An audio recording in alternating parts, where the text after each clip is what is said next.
probate expert, and I'm with my sidekick, Patricia Castillo. Say hi. Hi, everybody. Thank you for joining our call today. And this is our home buying seminar we do every Wednesday at 5 p.m. Pacific, 8 p.m. Eastern Time, and we record it and put it on our social media.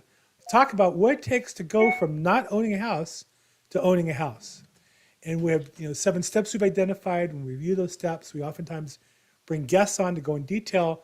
But Patricia and I are both active real estate brokers in the business, in the market every day doing this. We're going to share with you the tips and tricks of those people who are successful in getting into the end zone of being able to buy either first home or in this market, being able to trade up to a bigger home. So Patricia, we want to talk today about mindset. Right. So what do you see when you talk to somebody the buyers who've bought versus the buyers who just didn't get there? What do you see the differences in their mental approach to the process? So I do have, I'm actually going through that right now with a client that just missed the mark last year in purchasing a home. And, there is that feeling of having some kind of setback. And so what I'm talking to her about is just remembering what the main reason was. What was her why in wanting to own a home? And so we keep circling back to that because I want her to hold on to that vision and that dream of owning her own home and seeing herself in it and just focusing on, her decor and what it's going to look like when she's there, having those family gatherings again, celebrations and family dinners in her own home. And so that's part of the mindset that I really am working on right now with some clients that just, have gotten their offers beat for whatever reason, or just didn't end up purchasing a home last year. And so they need to keep moving forward and stay focused on the why. And why is it that they wanted to own a home in the first place? And not let that go. You have to hold on to that vision and see yourself in your home. And so that's what we're working on right now because it is competitive, but that doesn't mean it's impossible. It's still competitive. And that's the thing that buyers have to understand, that home prices have gone up in the last year 10, 15%, right? Do you see that? Where a house that last year was 600,000, this year is about 690. Number two, the payments have gone up. The interest rates have gone from below 3 to 5.25%. You're talking about significant increase in payments, and still there's way more people looking to buy than there are homes available. There's still record low inventory. Why do you think that is? Is because why are more people looking for it? Because it's still a good deal to own a property versus renting. Rents are going up. And if you want to live in a certain type of lifestyle, you have to buy it. Do you see that? Do you see that, what alternative do buyers have? They can be frustrated, and I appreciate that, disappointed, but what's the alternative? I was asking, what do you want to do at this point?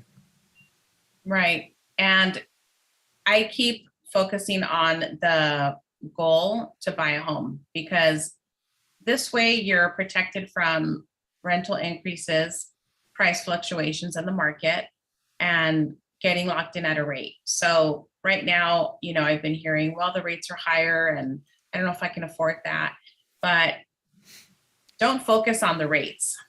Focus on the rates, but don't let that control your decision because you're still going to buy within your means, even if the rates are higher.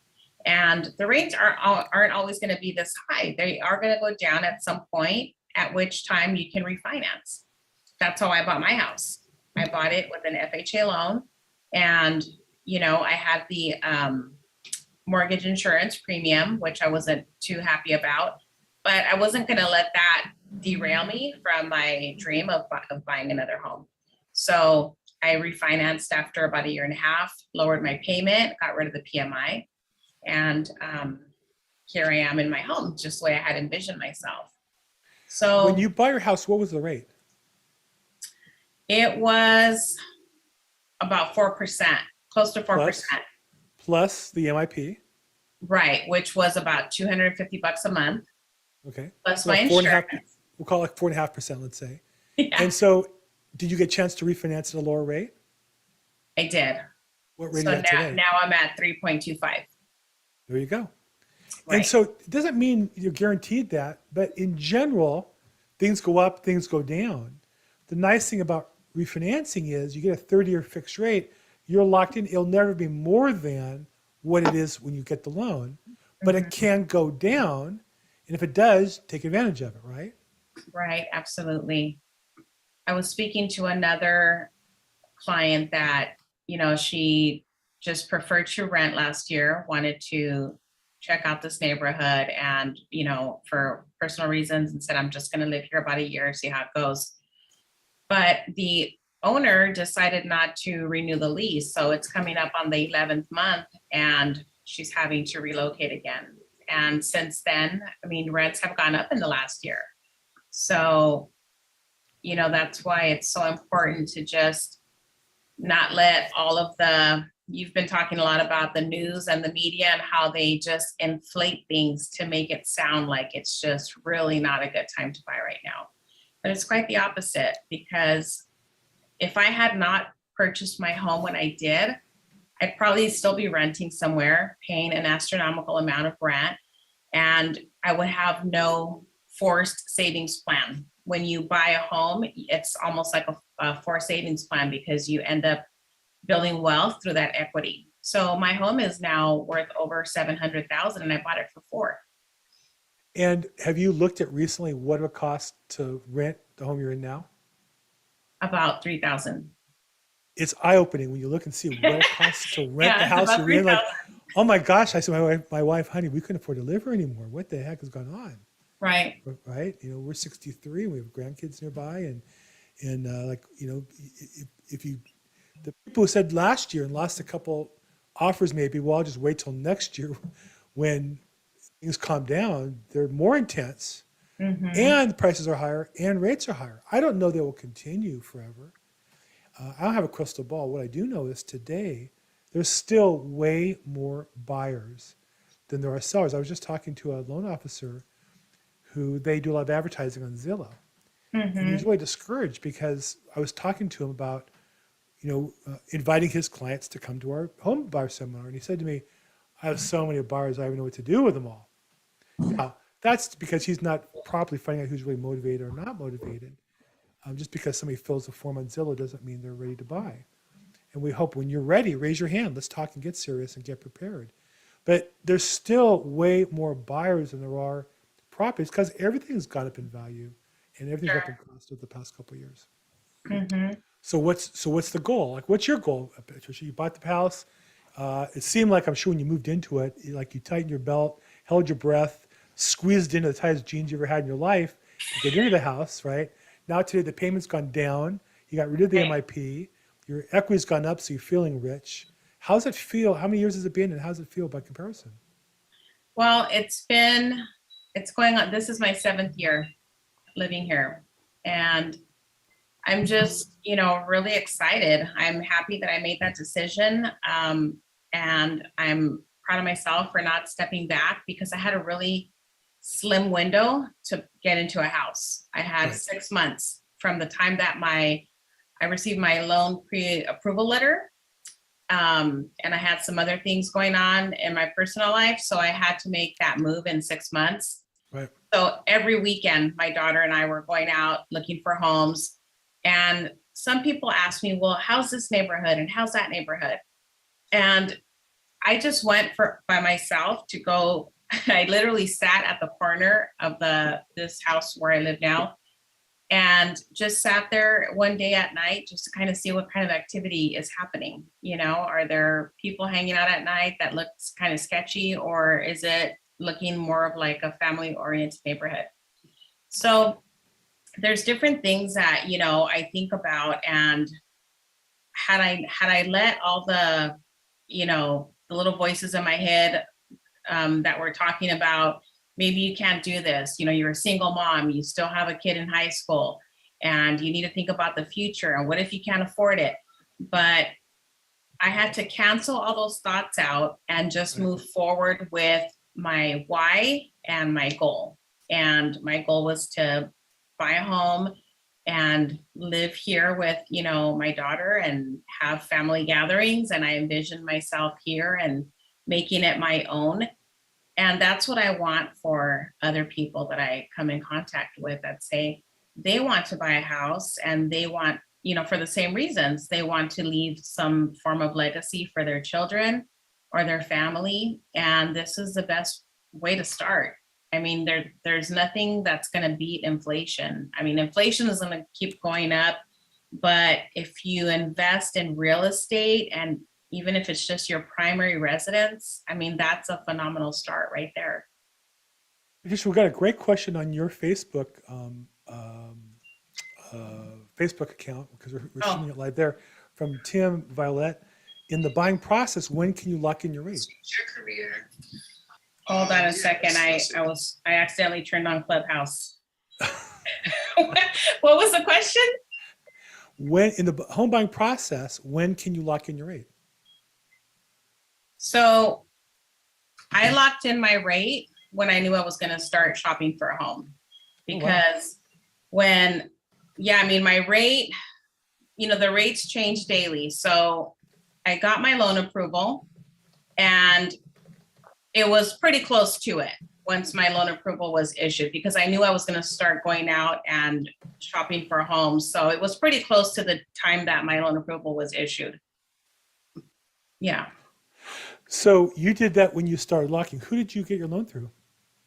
It was through a broker.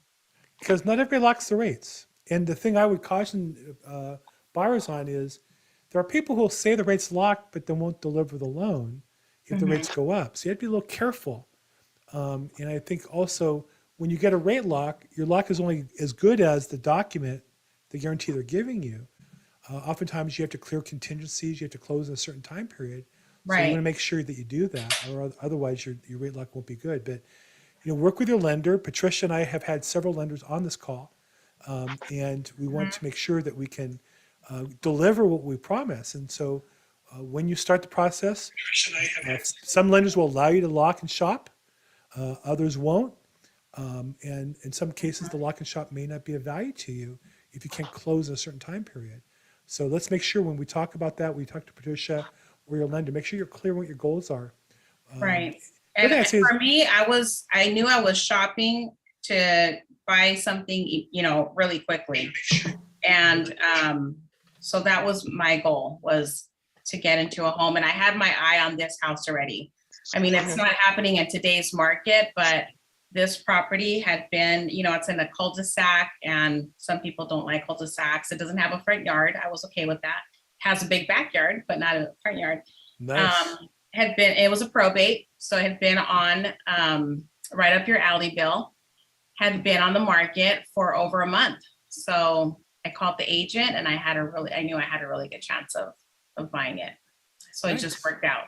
Yeah. Nice. So knowing the inside of the deals. So again, the key here is it doesn't matter what everybody else does. It matters what you do.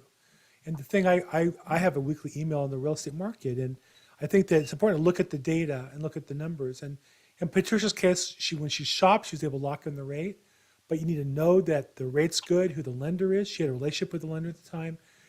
We want to help you get the same thing. We want to help you get the same service. If you have questions, it's meant to be interactive. We just had a question come off of the Facebook feed. We're also live on YouTube. So you're welcome to ask questions there, or if you're on the Zoom call, you can put a question in the chat box, or you can raise your hand using the Zoom if you want to, and we're more glad to answer your questions there. If on you wave your hand, I'll try to catch you as well. But I don't see anybody with a hand waved at this point. Let's see real quick. Yeah, does anybody have any questions? We all learn from each other when we're asking questions. Somebody might be thinking the same thing that you're asking. So this is a really great time to ask Bill and I questions. Bill was in the financing industry before for many years, and so he's a wealth of knowledge for us. So if anybody has any questions, just unmute yourself and jump right in. So we talked about the motivation, the mindset. Tell me about the last people, your last buyers that you sold a house to. I think it was a lady who sold a house and then bought a house, right? Yes. Your last buyer? Right. That can So be treacherous in this market. How did that feel when you closed that transaction and she got the keys and moved in? How did that feel? just unbelievable. I mean, so, we were both so excited that, first of all, that we had an offer accepted with a contingency to sell. I mean, that's pretty tough to get your offer accepted in this market with a contingency to sell. So, she leveraged her equity in her home. She had bought her home in Los Angeles, closer to South Central, and she moved to a nicer, a 10-year-old home in Lake Elsinore in Canyon Lake. And so it was a complete upgrade for her, and not to mention the size. So she was just ecstatic, just happy. And I was so, glad that I was a part of that journey with her, and that I was able to help her achieve her goals of selling her home for top dollar, and, getting into the home that she envisioned herself in.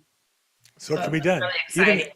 even it sounds impossible in this market. She found a property, which is hard, and she got them to accept the offer while she was contingent on selling her house, which is another challenging pickle that you got these buyers through. Right, exactly. It was, I mean, a lot of work, but it was well worth it. And that's why you really need a strong real estate agent by your side, because they'll walk with you every step of the way, negotiate terms on your behalf, and just navigate through that process. And you have somebody on your side who's helping you. And one of the mistakes buyers make is they want to work with the listing agent. Well, the listing agent's under contract with the seller. And as a listing agent, I'll tell you, my loyalty has to be first with the person who I signed a contract with, right? I have a job. They hired me to sell their house. Mhm. If I work with you as a buyer, it has to fit in that parameter. Whereas when the buyer's agent, their only loyalty is to you. And so you have somebody who's there on your side helping you through the process. So I think that's what we wanted to cover today, was really the mindset aspect of buying a property. If somebody wanted to get a hold of you to talk further or see if buying is right for them, how would they get a hold of you? Sure. So the best way to reach me is my cell phone. I love phone calls, and I usually always answer my phone. And that number is 323-365-9909. Great. 323-365-9909. And if I want to follow you on social media, you're on the IG. What's your handle there? Yes, so I'll put it here in the chat, but it's Patricia Castillo Sells LA, and that's for Facebook and Instagram. You put in Instagram, do you have to have the accent, or can you gringo it and just say Patricia Castillo? Patricia Castillo Sells LA, yes. Any way you want to do it, just call her up, or get with her on Instagram and shout out and say hi. Tell her if you do talk to her off of this, if you sing this call we're doing today, mention the call. And we love to answer questions. We do this because we want to help people be successful in their quest in increasing their income and building wealth. And the fastest way to do that is by buying a property. So thank you, everybody, for being on the call today. I'm Bill Gross on behalf of Patricia Castillo. We do this every Wednesday at 5 p.m. Pacific, 8 p.m. Eastern Time. We also record it and live stream on YouTube and Facebook. Hope to see you again next week. Or in the meantime, give us a call or shout out. Thank you.